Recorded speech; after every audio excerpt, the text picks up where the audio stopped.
taking incremental steps to make progress is very important, right? Like if you're learning to paint or you're learning to build furniture, you can't just make that perfect piece right away. You have to take incremental small steps to get there.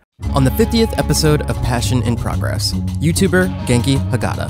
During the day, Genki is a web developer for a company called Huge Incorporated, but he is a man of many crafts. He's also a triathlete, he's street raced motorcycles, he's vlogged for a complete year, and he also started Creators Offline, a series of micro conferences for emerging creators of all mediums. I had the great fortune of attending one of these conferences in New York at Casey Neistat's 368. I got to meet, learn from, and create with a lot of amazing people while I was there for the conference. If you're a YouTuber or creator yourself, I highly suggest checking out the next Creators Offline. That's going to be in LA June 5th. If you'd like to share out the podcast, I'm at Javier Mercedes X on all the platforms, and I would love to get feedback on how this podcast has been going. I've been doing it for 50 episodes now, so if you could send me an email at mercemademedia, that's MERCE, mademedia@gmail.com, I would greatly appreciate your feedback. Without further ado, let's get into the 50th episode of Passion in Progress with YouTuber Genki Hagata. What is up, Merce Nation? Javier Mercedes here for yet again another Passion in Progress show, where we talk to inspiring individuals, and hopefully through hearing their stories, you too are motivated to go out and pursue your passions. And we do have quite the guest on today's show. He is a web designer and he can do a backflip, people. You have your hand in a lot of different things. A very motivated individual, Genki Hagata. How's it going, man? It's going great. I love your intro.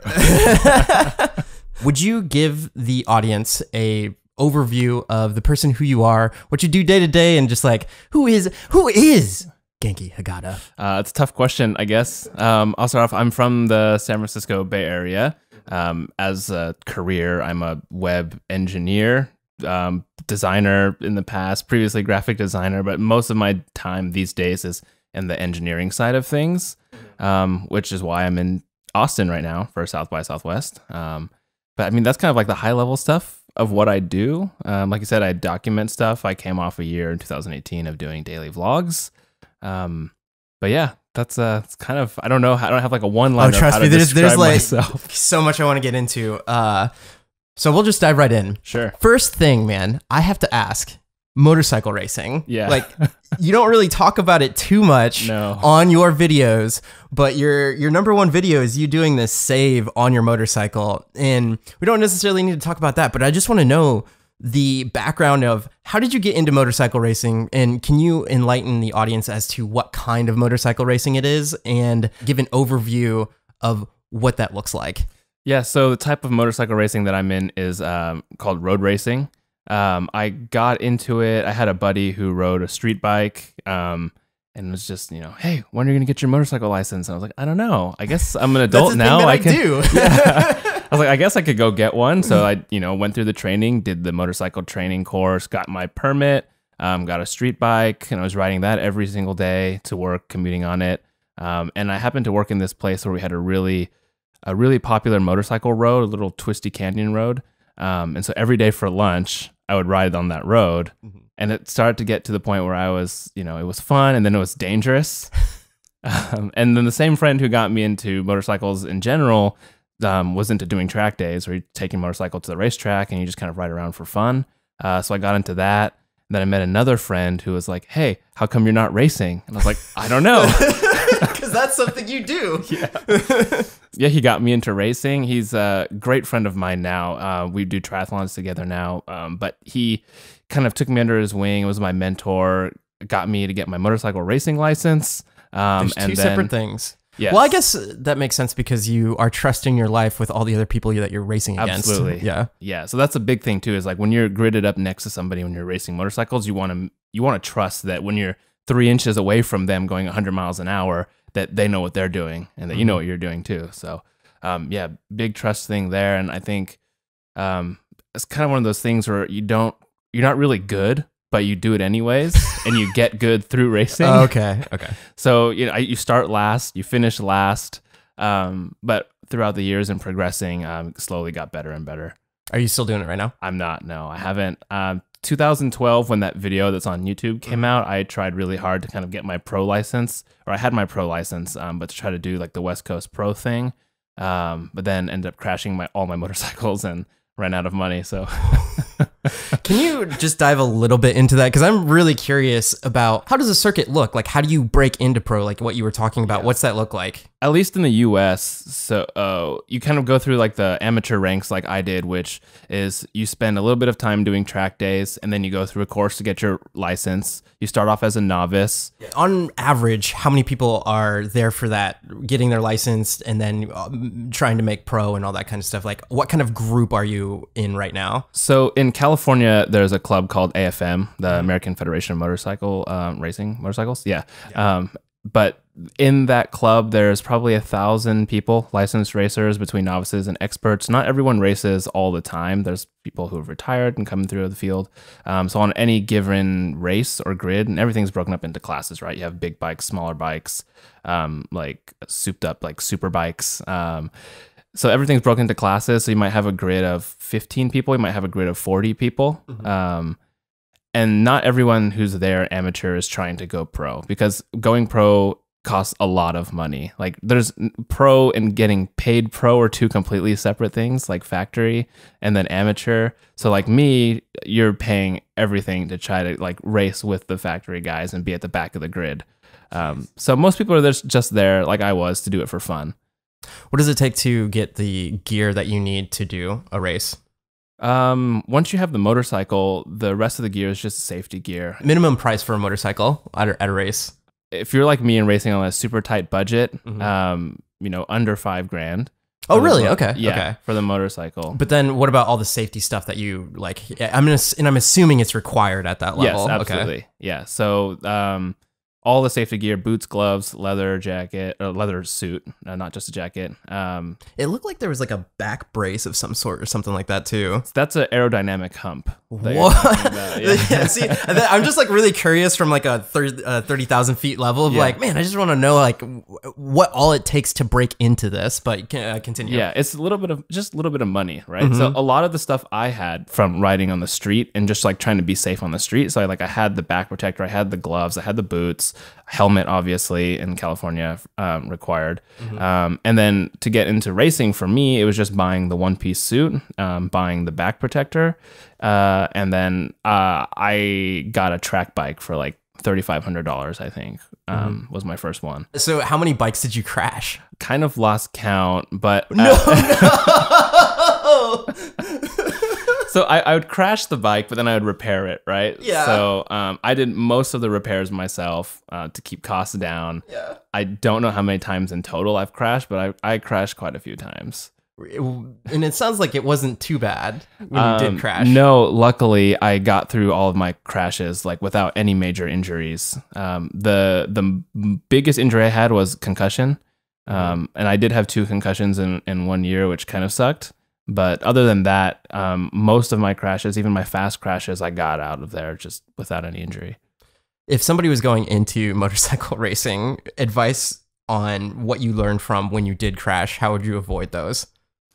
Almost all crashes are you doing something stupid or you trying to push your limits. And in my case, the stupid thing was either going out on cold tires or going out on old tires. I've crashed many, many times doing that, just trying to rush to get out onto the track to like get a couple laps in for practice, and just being on the wrong tires and crashing, or just pushing it way beyond my limits. So, you know, go at it slow, take your time, don't rush. All of those kind of general advice things, they're totally true when you're on a motorcycle.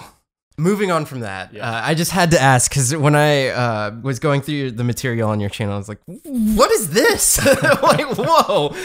But get into, how was your experience daily vlogging? And I know you started with IG stories, and give, for anybody that's listening that doesn't even know Instagram stories versus YouTube, like an overview. And I love the concept of how you vlog, because it's more like a daily journal than like, I want to go out and jump off a certain building and then like throw my motorcycle bike and then try and like do this thing at the same time to get views. It's more like a daily journal. But explain your process, how it started and everything from there. Yeah, so I say this all the time because it's true, but I kind of fell into daily vlogging by accident. I was making Instagram stories, which, for anyone who's not familiar, they're like quick videos, 15-second videos that expire after 24 hours. So I started just shooting them on my phone like most people on Instagram. Then I started shooting them on my GoPro, and I took my GoPro out with me running. And then because I had raw footage on GoPro, I started editing them. Then I threw it into Premiere and started editing that there. Mm-hmm. And then it was like one step further again. I was like, I have this nice Fuji camera. Why am I not using it to make these videos? So I just pulled that out and started using it. And then I kind of had the goal to like get better with my camera that I was just always in a drawer. So I just brought that with me. And then 10 days later, I'd made 10 edits. And I was like, oh, I guess I'll go for 30. And then as one does, right? I got to 30. I got my motorcycle license. I'll do 30. I didn't really have any goals to do anything, not even 10 days in a row or 30 days in a row. It was just kind of like I hit one milestone. I was like, I might as well keep going. I'm having fun. I'm like, I'm not quite done with this process yet. And then for me, what that really looked like was just having fun with my camera once, like learning the camera that was always in my drawer. And then like my son at that point was 5 months. Mm-hmm. So 5 or 6 months. So I just wanted to document him growing up. So it turned into, like you said, like a daily journal where I was just recording my life, recording him growing up, and then putting that into an edit and then posting it. And then that just started to go daily, 100 days, 150 days later. And eventually IGTV came out while I was doing that. So I was like, okay, let's put it on IGTV, which is longer form vertical video. And at that point, I was starting to get like a little bit of traction from like a community of people viewing it. Yeah. Some comments here and there. And I was starting to notice that like IGTV probably wasn't the right platform to engage with people. Mm-hmm. And I was starting to meet friends who are on YouTube at that point. Everyone's like, why aren't you on YouTube? And I was like, why aren't I on YouTube? I was like, I'll give this IGTV thing a little bit of a, let that play out for a little bit. And as that wasn't really working out as a platform, I kind of moved to YouTube. And then I finished out the year of daily vlogs just on YouTube. So I think I did like 150 or 130 days on YouTube or something like that. And I don't know. I like how you put it on one of your first videos when you came to YouTube. You're like, I'm quitting. And then you filmed it vertical, and then you flipped even the title. Like flipped it to vertical. For everybody listening that is a creator and everything, what are some things that you learned throughout that whole process? And it could be something as little as like, make sure you have batteries, to something even more like philosophical. I think on the technical side of things, like for me, bringing my camera everywhere, I've understood that it's a tool that I use to create things. So whereas previously it was always in a camera bag, the lens cap was always on, everything was like treated gently. When I was doing this like daily like documentation style thing where I always needed to pull it out, the lens caps like it just disappeared. Like don't need them anymore. Like don't need the camera bag anymore. Camera was always at the ready, always on my side. I can personally attest to this because I saw it yesterday. He just had it hanging from his backpack not in a normal way. Like it could have, I don't know. You know what you're doing. Continue. But like to that point, my camera's always ready, but there's a level of risk there where I can always break my gear. So to just know that at any time I could break a camera, break a lens, and then have to replace it, like that's just something that I'm willing to do to have that camera ready for the shot. And I ended up throughout the year breaking my camera 3 times. And had to replace it, had to get a rental to continue doing the daily thing for a week. And then I had to go to Best Buy and pick up a quick Canon M50 to do a week there while my camera was being repaired. Mm-hmm. So it was like those types of like monetary investments for gear to make sure that daily commitment thing kept going. And I wasn't like, oh, I broke my camera. Sorry, guys. I'm just not going to make a video for 3 weeks. But that commitment to daily was really, again, for myself. It wasn't really for the viewers. Mm-hmm. And I think that's another important thing. Like on the philosophical side, you want to make sure that you're doing it for yourself, right? Otherwise, there's not going to be a strong enough motivation to keep going when you break your $2,000 camera. Accountability. Yeah. Mm-hmm. But it's accountability to yourself. And then also like the desire to want to do it daily. There is one episode or one vlog that you did where you actually broke down the cost of everything with daily vlogging. Yeah. Do you want to get into it? Honestly, I can't remember it too much, but I wrote it down. Did you? I'll just give the numbers on the actual cost that he did because he broke it down pretty well. He was talking about in terms of just videos that he uploaded, it was 107 gigs for the videos themselves. That's not all of the raw footage. So all of the raw footage, all the raw footage was 11 terabytes worth of GoPro, Fuji, probably some cell phone in there, all the different things. If you were to binge watch his content, you would have to sit down for 11 days to watch it. And then all of the money, and this includes subscriptions, but with the broken cameras and everything, was $5,707 With that being said, that was from 365 days of daily vlogging. But what was the time commitment like? I think, like you said, you reminded me, the time commitment was something around 30 days. So I spent 30 days, like 24 hours a day, like added up in hours, 30 days between shooting and editing. Or that might have even been just editing. Yeah. But on average, it's 30-day commitment from the year. While you're doing all this, the community aspect, actually watching other people's content and interacting with other people, replying to comments, how is that?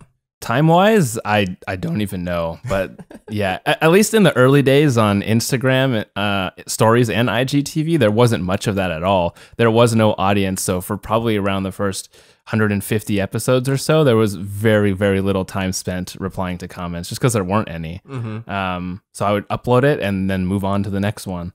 Yeah. Once I started to build a small audience, and again, my audience is still really, really small, so I probably spend less than an hour replying to comments, but I do try to reply to all of them. What's some of the best comments you've gotten?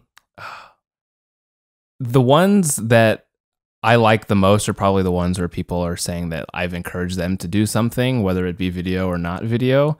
Or the ones that just keep coming back to watch like my family grow, like watch Keo grow up and to watch how things progress and just to see the same person come back over and over. Like that's really rewarding. You also brought that up in your 368 video. So do you want to explain the backstory behind what Creators Offline is and break it off from there? Creators Offline is an idea that kind of sparked semi-selfishly and then also semi out of the building a community aspect. But it was really based around my experience at Vid Summit in October where we met first. And that was kind of my first time experiencing what community really was, because then that first 200 days or so of doing daily vlogs, I had zero community. I didn't really watch anybody's video. Well, I didn't watch anybody's videos because I didn't know anybody and I didn't know what videos to be watching. So I was just making videos on my own. Yeah. So until I like started meeting a few people who also did YouTube videos, and until I met people in real life in Vid Summit, I didn't have any idea what community was. And then that feeling of meeting people in real life like really stuck with me, and that sense of community was something that I felt everyone should experience. And so as I was trying to find like, for lack of a better term, an excuse to like get people together and like to go to New York, the idea for Creators Offline, which is like a micro conference, kind of came to mind because in the world that I came up in tech in the Bay Area, we have meetups that are more like micro conferences where you always have like a speaker, someone notable in the industry come in, inspire a bunch of new people in the industry, and then you have that meetup mingle time. So that format was something I really wanted to bring to the like creator space, like the YouTube and other creators. So I kind of pitched that idea and was lucky enough to have like timing and like luck behind me to really make that a reality. Get into like the people that were there. How did the event play out and what did it mean to you? Well, for the people who were there, I was kind of like, as I was planning this thing and to make it a reality, it was a lot of work, like trying to figure out who the right speakers were, right? Like I knew I wanted some people that were kind of notable in the industry, but also still small, because it was really for like the up and coming emerging creators. So I didn't want to have like these giant celebrities come in and that people are just like kind of fanning over. I wanted like a mixture of people that they knew and then a mixture of people that they probably didn't know on stage, kind of like talking. So it was a lot of reaching out to try to find the right people to come and speak. And then it was also on the same side, like trying to get the right audience there, right? We want to get people who were either just starting out or were thinking about starting out in whatever creative field, not just video, and try to fill the room with like those types of people. And getting both of them together, the speakers and the audience, and like really mingling that kind of like people who've kind of established themselves and people who haven't yet, and not have an ego in the room and just like meeting and talking and interacting. Like that was the most meaningful part of that whole event to me. The thing about doing an event for creators is probably more than 75% or maybe 100% of people there have cameras. And every single person came out with a video of their experience at the event, which is quite the amount of feedback. So how was it watching other people's experience of the thing that you put together? It was really great, actually, because at the event, I was so focused on making sure that the event ran smoothly that I didn't get that much time to interact with everybody, right? It was either like, hey, thanks, or something like that. But being able to kind of like sit down after the fact and watch everyone's video, that's when I really sank in and I was like, oh, wow, this is like really meaningful to people. And that's kind of, you know, like I said, that's the hypothesis that I had going in, was that meeting people for the first time at Vid Summit and having that sense of community in real life was really important to me, and that I knew that other people would find that valuable too. And then to kind of validate that by seeing everyone's videos was like super awesome. I think it's a personal example of what's possible, and just the size of what your channel is in reaching out and putting together an event that has people like Cody, Becky and Chris, Red Romina, and all the other people that were there, especially Brian Sellers. Yeah, absolutely. But with it, it shows that you were able to have an idea, reach out to one of the biggest people within our niche, the genre of vlogging and things of that nature, Casey Neistat, who's probably the main person that started the whole thing. I mean, he didn't start it, but he's definitely the champion of the whole genre, to hold it at the space of 368. I think it's a testament to everybody that was there that, hey, here's an example of somebody that has an idea. I wanted to do this, and here, set in stone. Like, it actually happened. Like, I did this thing. That's really cool, man.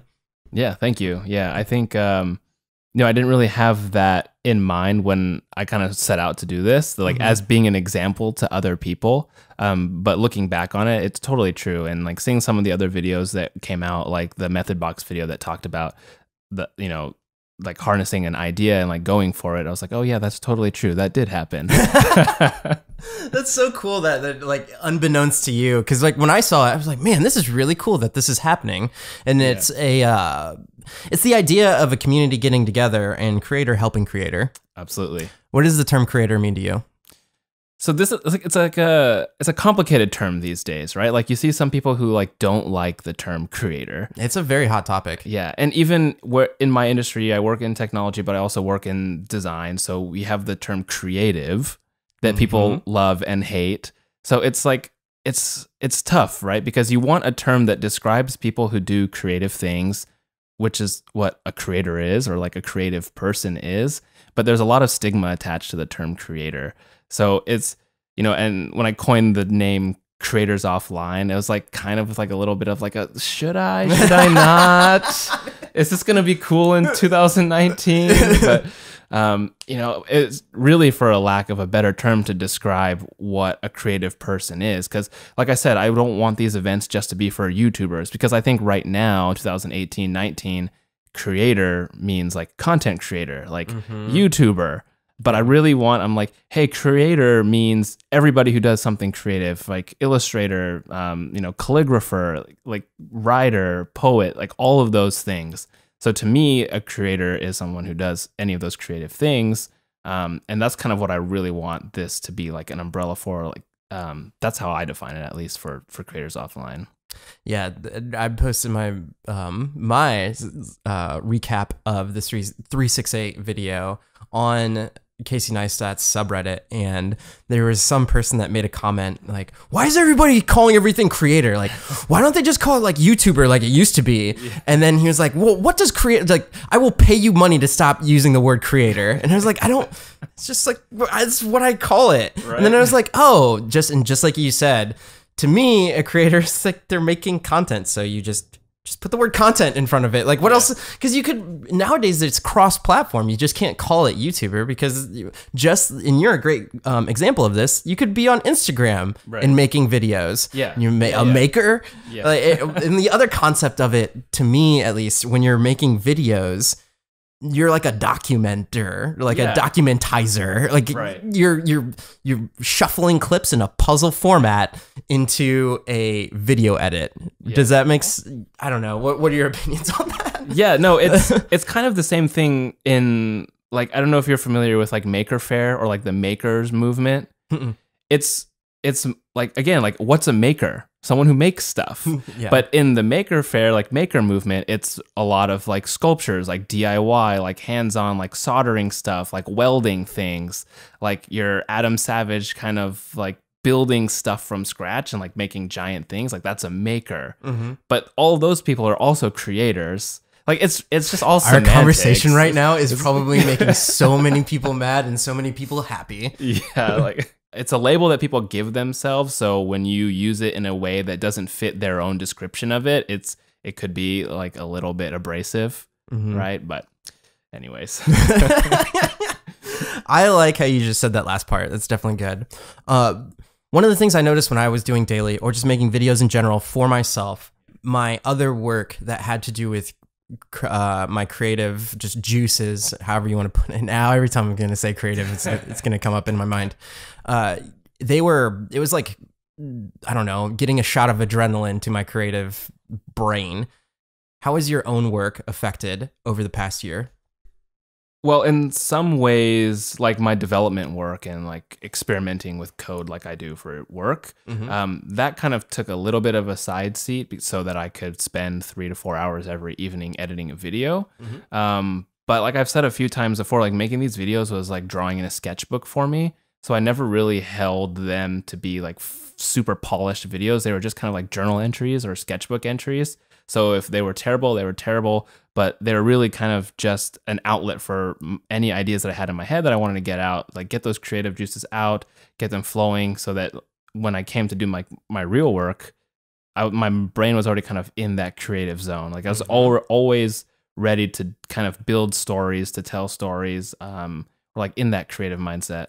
You don't strike me as a person that would have this kind of challenge, but for me, when I was doing daily or even now making content, getting done with a project as opposed to thinking about it, did that help with your different projects? Because when I would edit stuff and I would make stuff, it would be easier for me to be like, cool, I have this, okay, and I want to move on to the next thing. Yeah.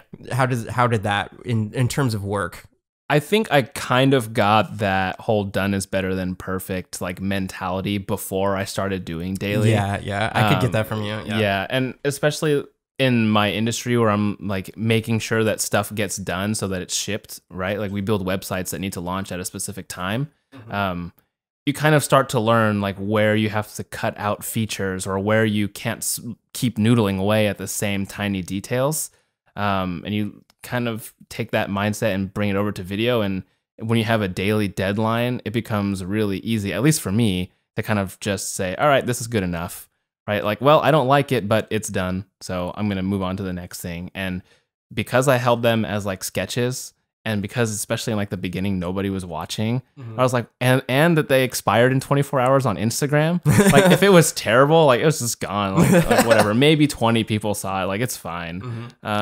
So yeah, it wasn't that big of a deal for me, but I think a lot of that was because one, like I had that mindset going in like before I started doing video even. And then starting out on Instagram stories where they expired was like a super low barrier to entry that it became really easy for me.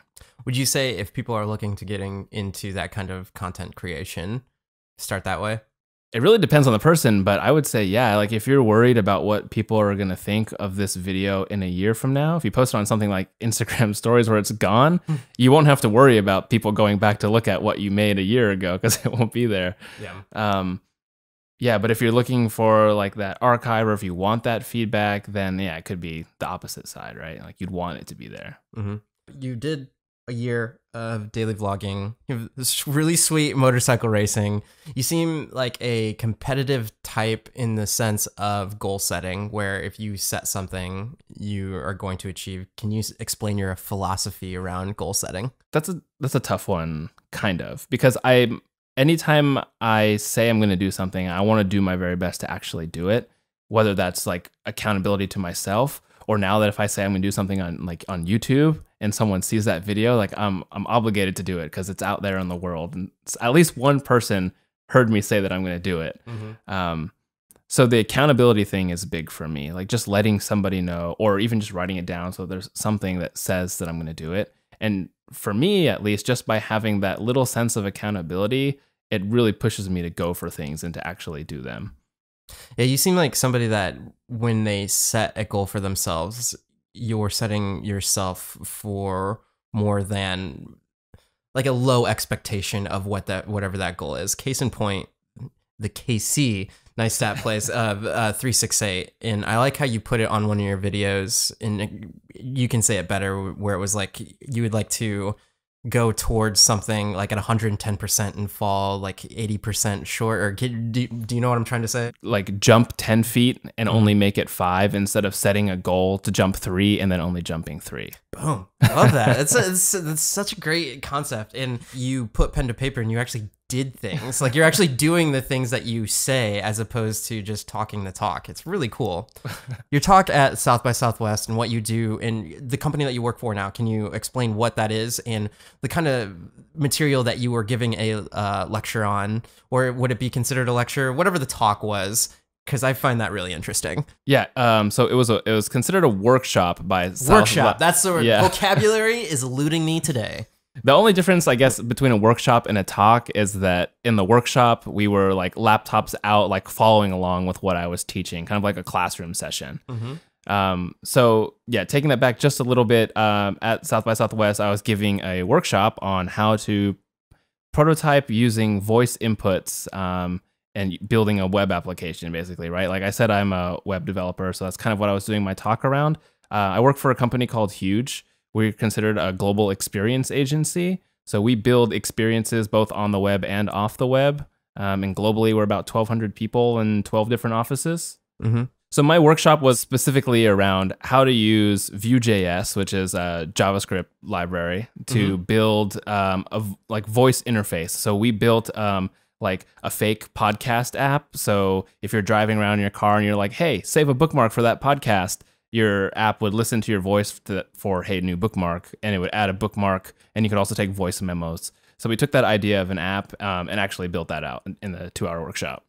Is this something in like Siri in the way that it can take direction, but it's application specific? Something like that, yeah. So what we did is kind of took Siri out of the equation, and we're using just raw speech-to-text processing, and then wrote our own commands to kind of listen for that. And then what's the coolest application that is out that you guys have implemented that kind of technique in? Well, I don't think we've done that yet. All right. Well, then the question is, what's the coolest, like, I guess, installation in real life that you guys have done that you can talk about? That's a tricky part too. No, I think I can talk about, do you know Zelle Pay? Okay. Well, we did that. but can you explain like what it was or what it is? So we do a lot of kind of brand work and build out experiences that aren't like always super big. One of the latest really fancy exhibits that we've done is SK2. They're a cosmetic brand in Japan. We've done a few pop-up shops with them that have had really cool like facial recognition stuff that tell like your beauty age, and like have all kinds of fun like Internet of Things prototypes that are kind of installed in these pop-up shops that people can interact with. That's awesome. Yeah, and we had a booth at CES that did the same thing too for SK2. When clients approach you guys, are you the one that's coming up with the ideas for things like that and then like implementing them, or how does that look from start to end? Like if somebody comes and like, hey, we have a product and we want a really cool way of showcasing it to an audience, how does that look?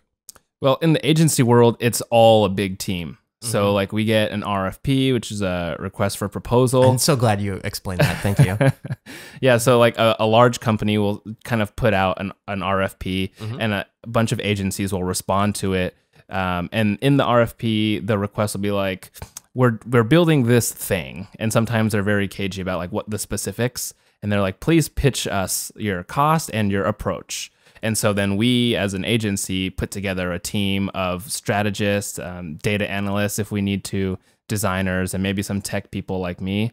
to kind of put together a pitch. And then we send a smaller pitch team to the actual client to then pitch the idea. And if we win that, then we kind of switch gears and start building out the tech team, the design team, and like how to actually build the product.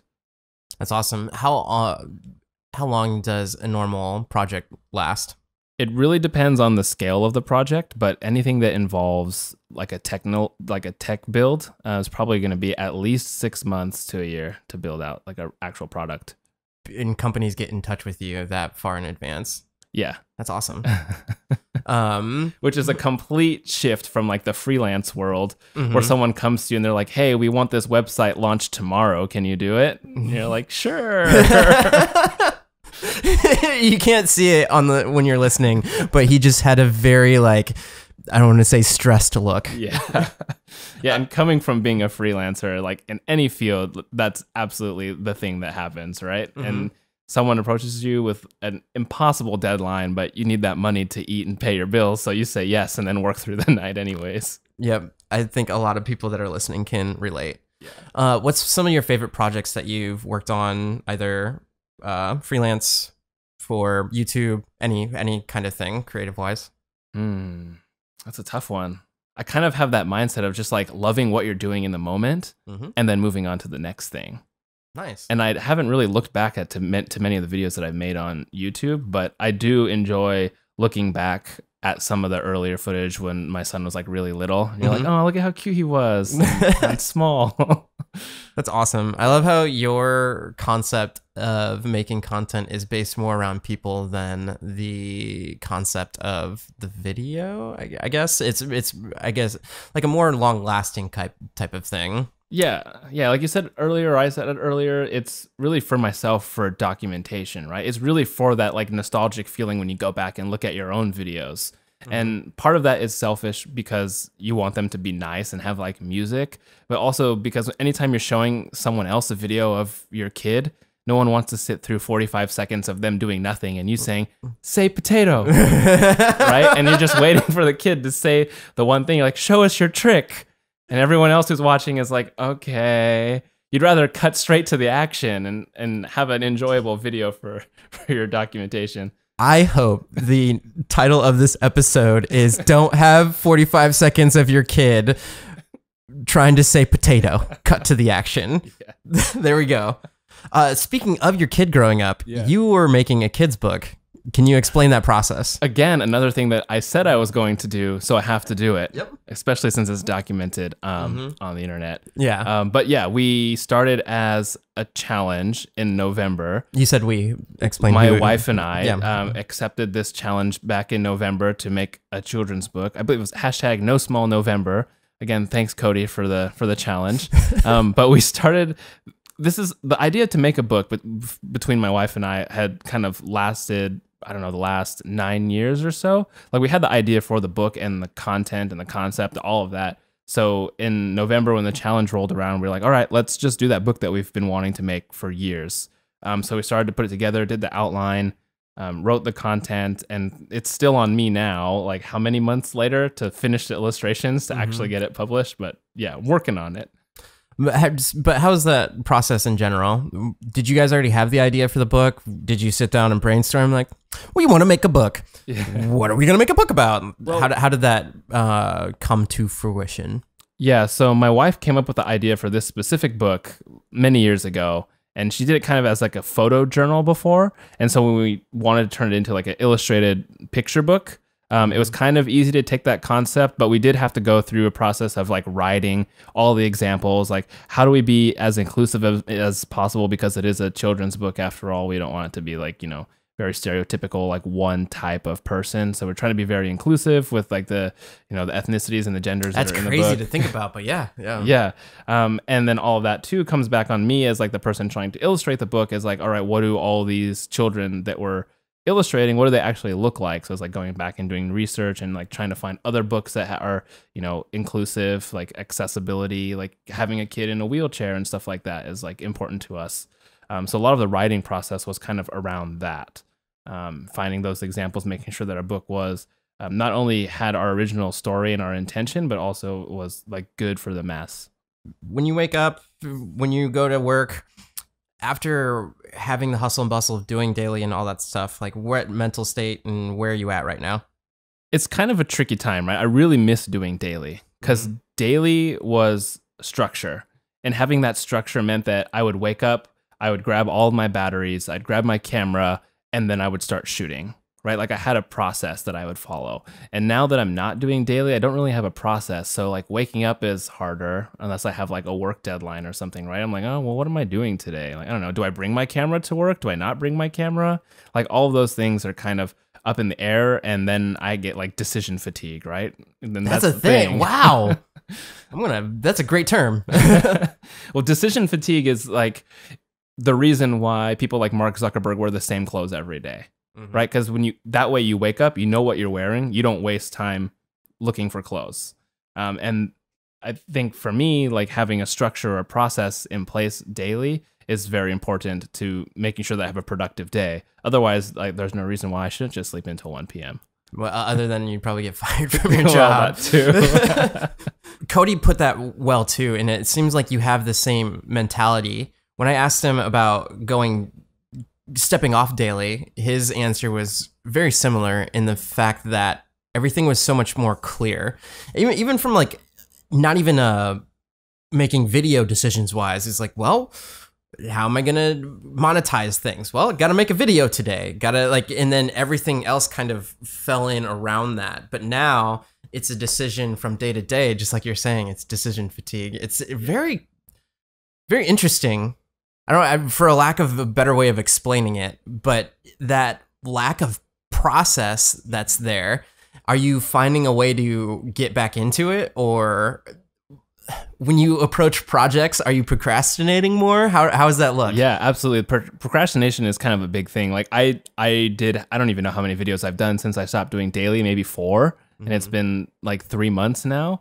But my 368 recap video is a good example. I think I waited 4 weeks to put that video out. And part of that was because like I didn't quite have all the information that I wanted to put into that story. And every time I saw someone else's video from the event come out, I kind of like pivoted my own idea. But then not having that structure, that process that said I have to get it out by a certain time, like it kind of gave me the excuse to say like, oh, well, maybe I'll put it out in 3 days. Maybe I'll put it out in next week. And that video got procrastinated quite a bit. And it's the same with any video. Like I've shot footage for maybe 4 vlogs, but that stuff builds up, man. You gotta. Yeah. But I'm like, is that really a story I want to make a video about? And then that time passes, and you're like, it's not as important now as it was last week when I shot it. So yeah, procrastination is a big one. And yeah, when you have that process, it's so easy to just say, okay, I have to make a video. So no matter what I shot today, I'm going to make something out of it. And now I have an excuse. If I don't think that video is good enough, then I don't have to make it. And that's a tough thing to deal with. I think there's another part of this equation, though, that not many people also talk about. And I think they graze over it. What about the other aspects of your life that you weren't being able to spend time doing? Like, is there an equilibrium there? So now the other, like, I'm alluding to like family time and all that other stuff. Like, are the other things that you weren't able to spend more time because you, like you said, you're spending at least 30 days of last year editing. Right. Is that like, do you see a complete shift in how that looks now? I thought I would. I thought I would just have 4 hours every night to do whatever. But it turns out that that's not really the case. When I was doing daily edits, I was very efficient with my time. And now I'm less efficient with my time. Like that might be filled with like that. Yeah. Like, cause you have to fit that stuff in. But now I might just go to bed earlier, or I might read something. I might consume content. Like that's new to me. So I guess, yeah, that balance that I didn't have before of content consumption, that's gone up. Family time, yeah, for sure has gone up, but it's not a 1-to-1 of like the time I used to spend editing. It's now like completely filled with all the other things I wish I was doing. It's like a combination of things I wish I was doing and time wasted. Wow, man, you just answered that so well. I like, because I'm experiencing the same thing, kind of getting to the point of like done better than perfect, and continually like trying to force that in of like, no, I just want to get it done. Yeah. is that when I make a video, I have the same thing. I have like a couple of videos where there's footage from a really long time ago, haven't made it. Yeah. And a good case in point is one of my most recent videos I've had for over about a year now. And I edited it together, and it was the one that is now my most popular video on my channel. And I was on an airplane, so I was like, I'd have my hard drive that has that footage on it. And there was an interview of a guy talking about the camera that they use for a lot of the Oscar nominated and winning films. And I put that thing together. And this is way back when, before I knew like all the different things when you're running material by yourself for audio and all that stuff. But I just put it together and put it out. Right. And that's when it blew up in the YouTube algorithm. And now I'm just getting a whole bunch of comments of like, your audio is horrible. And like, what's with this camera? And I can't explain to them like, look, I filmed this like a year ago. I'm so much better at it now, but I'm just happy that they're commenting on it. Yeah. So I think there's two different cases there for done is better than perfect. Yeah. I don't know which way is better, but I think the concept that I'm trying to get at is I don't know if I would have ever came out with that piece of content that got me at this point of recording. It has like 47,000 views, which is crazy for me. Yeah. And if I wouldn't have had the thing set in place of like, well, I want to get out a podcast every Wednesday, and I want to have at least one piece of content in between there, maybe two. But if I didn't have that in place, maybe that would have never been out in the world, and then I wouldn't have gotten all that stuff. So I don't know. Listeners, you decide in your brain. So, but what's your concept on that? I don't know. It's a balance, right? Like there's some projects that just need to be good, right? Like if it's a client project, it needs to be good. And if your audio is not good enough, then you go re-record it, right? But there's other things like that, for example, where like I can't re-record it. Yeah, you can't. You either can't re-record it, or you just it doesn't have to be re-recorded, right? It's not going out for like TV production, right? Yeah, exactly. So in that case, it's finding that balance within yourself of like what is good enough for this project. Yep. And that might not be the same for everything that you do, but for some things, the bar could be way lower than for other things. Genki's got all the answers. So let's start to wrap it up. Sure. What would you say to anybody that wants to start vlogging or just getting to where you're at now from where they were? I don't know. Would it be graduating? Like wherever they're at in their creative space. You are one of the most like dedicated when you set yourself to do something people that I know on any of the platforms. But it's true, and like I said, you have the actual examples to back it up. And then I love how you put it, like that's not even what you're thinking about, but you're leading by example. If somebody wants to achieve what you've done so far, what advice would you give? I hate to say like just do it because it's so cheesy, but like taking incremental steps to make progress is very important, right? Like if you're learning to paint or you're learning to build furniture, you can't just make that perfect piece right away. You have to take incremental small steps to get there. And if you're not willing to take that first tiny step of just like buying your paints, you're never going to have that masterpiece that you like want to create. And then, keeping yourself accountable, like whether that's publicly, like I do sometimes, and like announce things on YouTube to like the 5 people who are watching, right? But having some level of accountability is very important, like to me, that I find valuable to making sure that I continue to move towards my goals. I love it because you already explained examples of this, like just the IGTV and then starting with IG stories, and then just the fact of having your camera out and open as opposed to in a bag and like over in your closet. Like, do I bring my camera or not? But like, when you were daily vlogging, you made a conscious effort. And even now, when I see you in public, you have your camera on you. It's like, it's such a talk the talk and walk the walk. Oh, I love it. But that's definitely a piece of advice I give to people, whether I'm talking to them online or something. They're like, oh, I want to start podcasting, or I want to videotape this thing that I'm doing to videotape. Does anyone even say that anymore? We're doing it now on the Passion in Progress podcast with Javier Mercedes putting in his product placement. Right.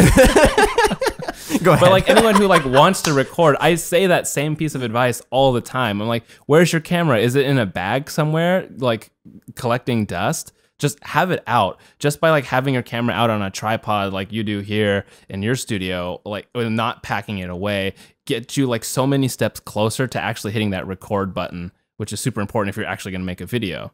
There are two examples with that I want to break down with it, because it's very powerful what you just said. And I will say, personal example of probably 50% of the videos that I make are because my camera is already out. And when you came into the room for the first time, you're like, well, you have like your setup and everything, and it's with purpose. And the purpose behind it is when I have the creative juices flowing, or I have an idea, it's there. It's already in my head, and I want to just go down and I want to start making something.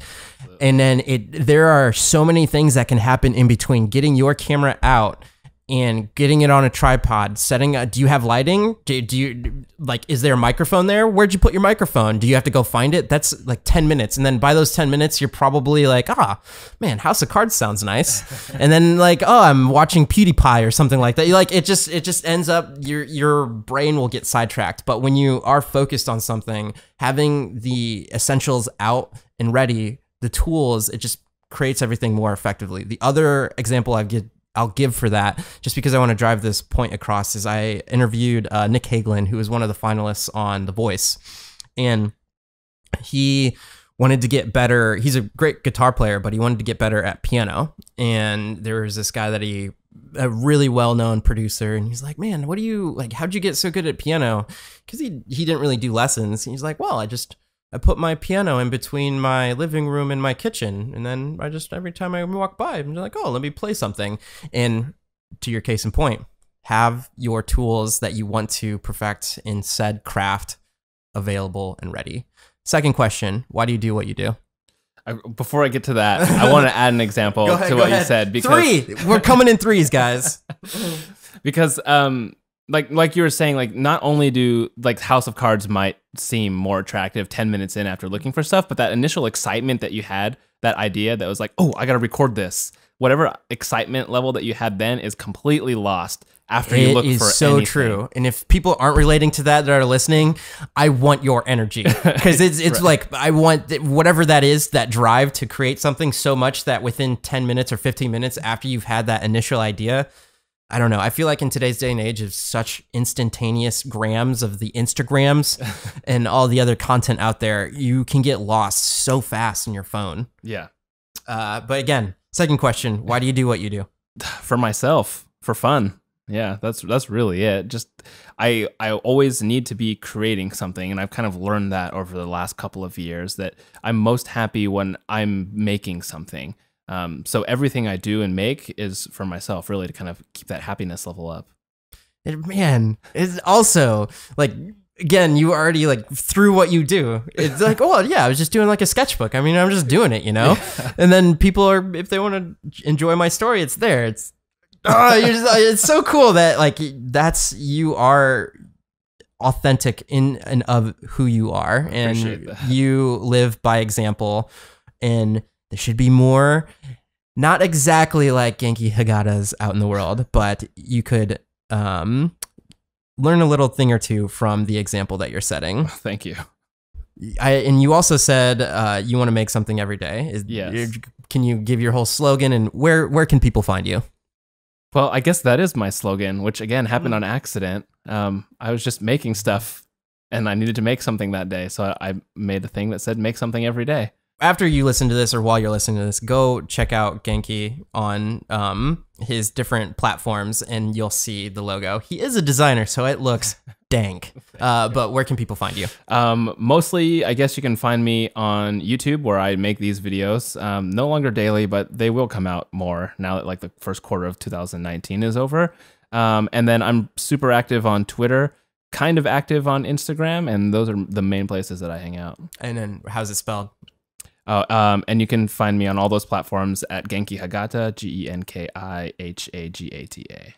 And can you explain the meaning behind your name?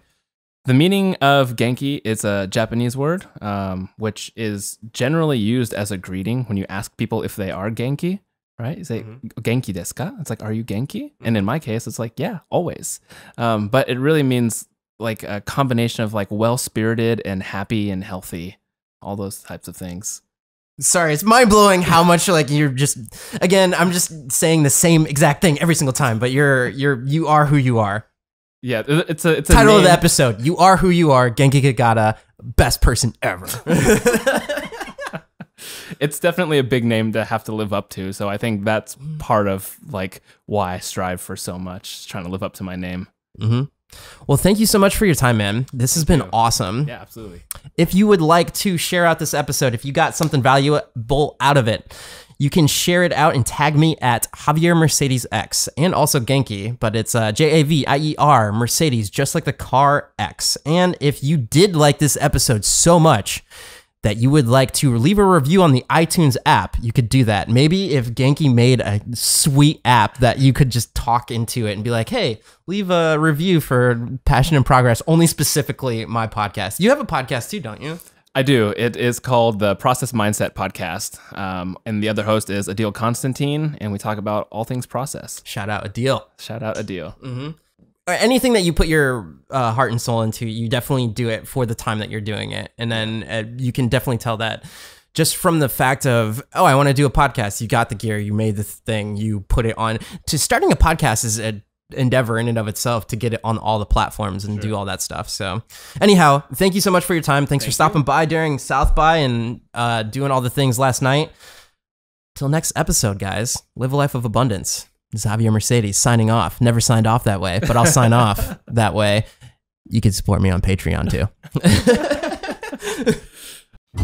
That concludes the 50th episode of Passion and Progress with Genki Hagata. I would love to get feedback from you guys on how I'm doing with this podcast. So if you could send me an email at mercemedia, that's mercemedia@gmail.com. If you do love the podcast, I am on Patreon as well if you would love to support me. With all that being said, live that life of abundance, and I'll see you guys on the next episode.